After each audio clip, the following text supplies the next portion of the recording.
element in ANSYS.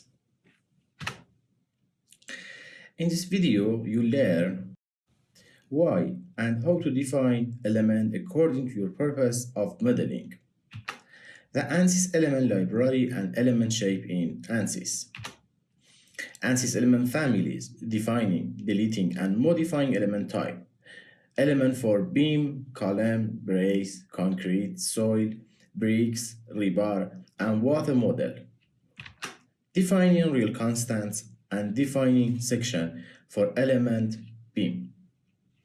And finally, for example, modeling a simple one-dimension cantilever beam using beam, plane, and solid element. In this chapter, you will learn the element type available in ANSYS, their properties, and their element families. You will learn how to find and use the element documentation. You will also learn how to choose or define it and delete element, how to define real constant, and how to define the section property for your element. Why do we need to define a special element for each modeling? When we draw a line between two nodes, I and J, the question is, how does the software understand that each element is part of truss structure or a beam document or a beam element? Because there is difference between two elements. If this element is a part of truss structure, it hasn't bending moment, and it just bearing the axial force and stiffness matrix defined by area of section, Young modulus, and length of element.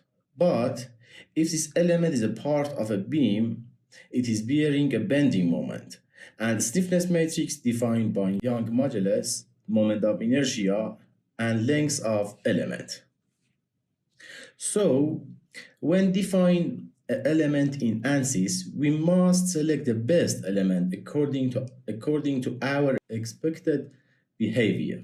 When we want to model a frame by one bay and one story according to the figure, first we should define the purpose of modeling, and based on this purpose, decided to choose a proper element. For clearing the purpose and select element, we should answer some questions. 1. What's our output parameters? And what kind of output should be passed processor? Like displacements, stresses, drift, or buckling of beam and column member. For example, investigation on the local flange buckling in I-shape section, in beam or frame connection, or investigation on the effect of heat from welding in steel connection, and so on. Now, by answering the question, we will understand a major part of the choice select element for modeling.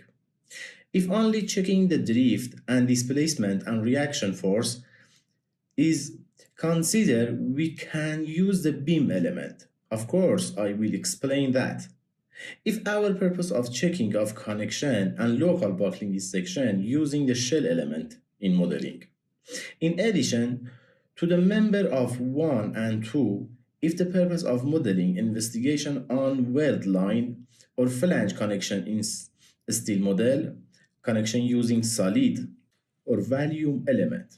In addition, amount of modeling and type of system are also is important in terms of processing power. For example, a stiffness matrix for a simple frame with a beam element and proper mesh is about 150 in 150.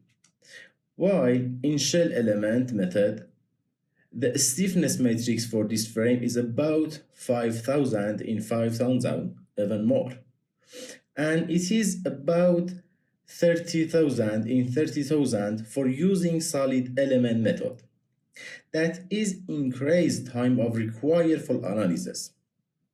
When an investigation on a part of connection or beam or column, there is suitable using shell or solid element for modeling, beam or column or connection. But when model complex three-dimensional structure system, use the beam element. After choosing the general method based on the modeling, you can choose the best element for modeling. In this video, explain to select best element for modeling steel and concrete beam. The ANSYS Element Library. The ANSYS Element Library in the mechanical APDL element references is the best source of information for every current technology element in the program.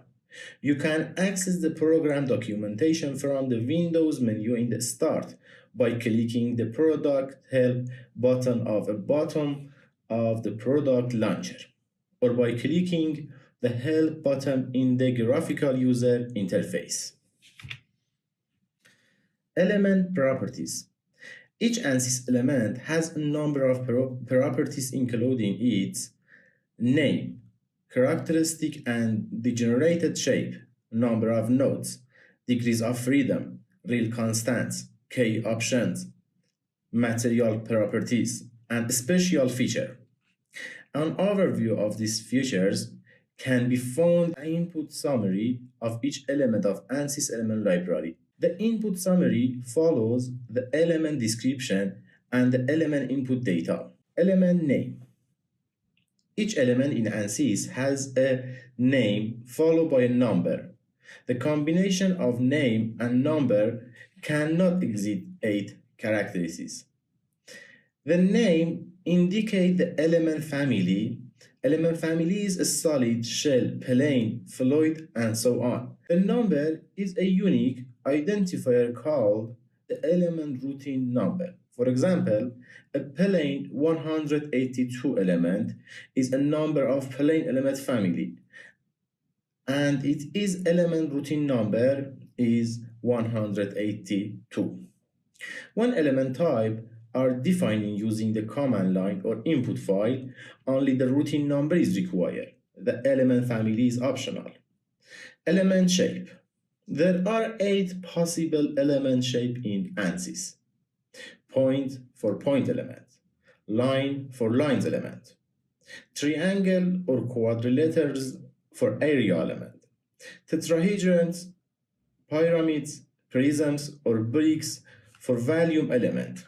But the most characteristic shape in ANSYS is point, lines, triangles, quadrilaterals or quad, and tetrahedrons or tet, and bricks. In addition, some elements like matrix don't have a shape. Number of nodes. All elements have a node that defines the location in space. For example, line element like beam 188 have 2 nodes, but beam 189 have 3 nodes. This element also have a midside node. Elements with midside node should be used in a structural model where the geometry is irregular and stress gradients are high. Element without node in midside should be used in nonlinear analysis, since the nonlinear results for this model are calculated at the integration point, which are only associated with corner nodes. Otherwise, the benefit of using element with midside node should be weighed against cost. In ANSYS, the time required to solve a problem increases with the square of the number of degrees of freedom in the model. The use of element with midside node in the two-dimensional model doubles the number of nodes and degrees of freedom, and quadruples the solution time. The use of a 20-node brick instead of its 8-noded equivalent increases the solution time by a factor of 6.25. In many cases, this additional cost adds to no benefit to the solution. Thus, you should use element without midside node by default. Real constant.